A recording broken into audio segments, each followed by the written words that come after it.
ದರ್ಶಿ blogs ವೀಕ್ಷಕ ಬಂಧುಗಳಿಗೆ ನಮನಗಳು. ಚಾನಲನ್ನು ಸಬ್ಸ್ಕ್ರೈಬ್ ಮಾಡಿ. ಸಮುದ್ರದಲ್ಲಿಯ ತಿಮಿಂಗಲ ಮೇಲಕ್ಕೆ ಬಂದಾಗ ನೀರನ್ನು ಉಗುಳುತ್ತವೆ ಏಕೆ? ತಿಮಿಂಗಲಗಳು ಸಸ್ತನಿ ಪ್ರಾಣಿ ವರ್ಗಕ್ಕೆ ಸೇರಿದ ಪ್ರಯುಕ್ತ ಅವು ನೀರಿನಲ್ಲಿ ಉಸಿರಾಡಲಾರವು. ತಿಮಿಂಗಲ ಉಸಿರಾಡಲು ನೀರಿನ ಮೇಲಕ್ಕೆ ಬಂದಾಗ ತಮಗೆ ಬೇಕಾದಕ್ಕಿಂತ ಹೆಚ್ಚು ಗಾಳಿಯನ್ನು ಎರಡೆರಡು ಬಾರಿ ತೆಗೆದುಕೊಳ್ಳುತ್ತವೆ. ಹೆಚ್ಚಾದ ಗಾಳಿಯು ವಿಶೇಷವಾಗಿ ರಚಿಸಲ್ಪಟ್ಟ ದೊಡ್ಡ ರಕ್ತನಾಳದಲ್ಲಿ ಶೇಖರಿಸಿಟ್ಟುಕೊಳ್ಳುತ್ತದೆ. ತಿಮಿಂಗಲ ನೀರಿನಲ್ಲಿ ಮುಳುಗಿದಾಗ ಉಸಿರನ್ನು ಗಟ್ಟಿ ಹಿಡಿದು ರಕ್ತದಲ್ಲಿಯ ಆಮ್ಲಜನಕವನ್ನು ಪಡೆದುಕೊಳ್ಳುತ್ತದೆ. ಆಮ್ಲಜನಕವು ಮುಗಿದ ಮೇಲೆ ಗಾಳಿಗಾಗಿ ಮೇಲಕ್ಕೆ ಬರುತ್ತದೆ.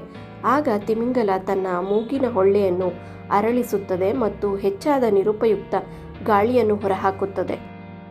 ಆಗ ಗಾಳಿಯು ವಾತಾವರಣದಲ್ಲಿಯ ತೇವಾಂಶದೊಂದಿಗೆ ತಕ್ಷಣ ಸಂಪರ್ಕ ಹೊಂದಿ ನಮಗೆ ತಿಮಿಂಗಲದ ತಲೆಯಿಂದ ನೀರು ಕಾರಂಜಿಯ ರೂಪದಲ್ಲಿ ಹೊರಬಂದಂತೆ ಕಾಣುತ್ತದೆ.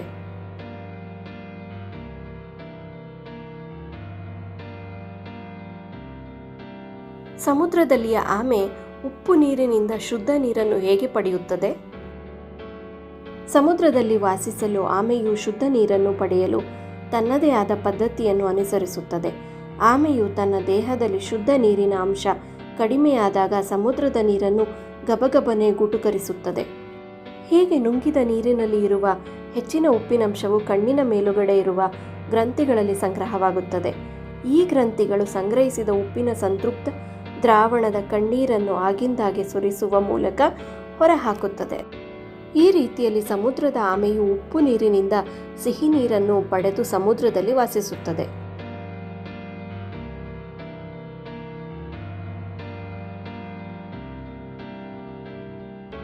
ಒಂಟೆ ನೀರು ಕುಡಿಯದೆ 15 ರಿಂದ 20 ದಿನ ಇರಬಲ್ಲದು. ಅದು ಹೇಗೆ? ಒಂಟೆಯನ್ನು ಮರಳುಗಾಡಿನ ಹಡಗು ಎನ್ನುತ್ತಾರೆ. ನೀರನ್ನು ಕುಡಿಯದೆ ಬಹುದೂರ ಪ್ರಯಾಣಿಸಬಲ್ಲದು. ಒಂಟೆ ತನ್ನ ಡುಬ್ಬದಲ್ಲಿ ನೀರನ್ನು ಸಂಗ್ರಹಿಸಿ ಇಟ್ಟುಕೊಂಡಿರುತ್ತದೆ. ಬಾಯಾರಿಕೆ ಆದಾಗ ಡುಬ್ಬದಲ್ಲಿಯ ನೀರನ್ನು ಉಪಯೋಗಿಸಿಕೊಳ್ಳುತ್ತದೆ ಎಂದು ಬಹಳ ಜನರ ನಂಬಿಕೆ.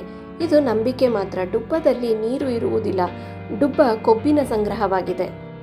ಒಂಟೆ ಕುಡಿದ ನೀರು ಹೊಟ್ಟೆಗೆ ಹೋಗುತ್ತದೆಯೇ ಹೊರತು ಡುಬ್ಬಕ್ಕಲ್ಲ. ಒಂಟೆಗೆ ನೀರು ಸಿಕ್ಕಾಗ 100 ರಿಂದ 120 ಲೀಟರ್ ನೀರನ್ನು ಕುಡಿಯಬಲ್ಲದು. ಇದು 2 ಕ್ವಿಂಟಾಲ್ ಭಾರವನ್ನು ಹೊರುವ ಸಾಮರ್ಥ್ಯ ಇದೆ. ಒಂಟೆಯಲ್ಲಿ 2 ಬಗೆ. ಅರೇಬಿಯನ್ ಒಂಟೆಗೆ ಒಂದೇ ಡುಬ್ಬ ಇರುತ್ತದೆ. ಬ್ಯಾಕ್ಟ್ರಿಯನ್ ಒಂಟೆಗೆ 2 ಡುಬ್ಬ ಇರುತ್ತದೆ. ಒಂಟೆಯ ಡುಬ್ಬದಲ್ಲಿ ಹೆಚ್ಚಿನ ಪ್ರಮಾಣದಲ್ಲಿ ಕೊಬ್ಬು ಸಂಗ್ರಹವಾಗಿರುತ್ತದೆ. ತನ್ನ ಚಟುವಟಿಕೆಗೆ ಬೇಕಾದ ಶಕ್ತಿಯನ್ನು ಈ ಡುಬ್ಬದ ಕೊಬ್ಬಿನಿಂದ ಪಡೆಯುತ್ತದೆ. ನೀರು ಮತ್ತು ಆಹಾರ ಕಡಿಮೆಯಾದಾಗ ಡುಬ್ಬದ ಕೊಬ್ಬನ್ನು ಉಪಯೋಗಿಸುತ್ತದೆ. ಆಗ ಡುಬ್ಬವು ಸಂಕೋಚಗೊಳ್ಳುತ್ತದೆ. ಆಹಾರ ಹೆಚ್ಚಿನ ಪ್ರಮಾಣದಲ್ಲಿ ಸಿಕ್ಕಾಗ ಕೊಬ್ಬಿನ ರೂಪದಲ್ಲಿ ಡುಬ್ಬದಲ್ಲಿ ಸಂಗ್ರಹಿಸಿ ಇಟ್ಟುಕೊಳ್ಳುತ್ತದೆ. ಆಗ ಡುಬ್ಬವು ಉಬ್ಬುತ್ತದೆ. ಬ್ಯಾಕ್ಟ್ರಿಯನ್ ಒಂಟೆ ಹೆಚ್ಚು ಶಕ್ತಿಶಾಲಿ. ಒಂಟೆಯ ಕಾಲುಗಳು ಉದ್ದವಾಗಿಯೂ ಮತ್ತು ಹೆಚ್ಚು ಶಕ್ತಿ ಇರುವುದರಿಂದ ಮರುಭೂಮಿಯಲ್ಲಿ ಸರಾಗವಾಗಿ ಚಲಿಸಬಲ್ಲದು. ಈ ನನ್ನ ಪ್ರಯತ್ನ ಇಷ್ಟವಾದಲ್ಲಿ ದಯವಿಟ್ಟು ಲೈಕ್, ಶೇರ್, ಕಮೆಂಟ್ ಮತ್ತು ಸಬ್ಸ್ಕ್ರೈಬ್ ಮಾಡಿ. ಧನ್ಯವಾದಗಳು.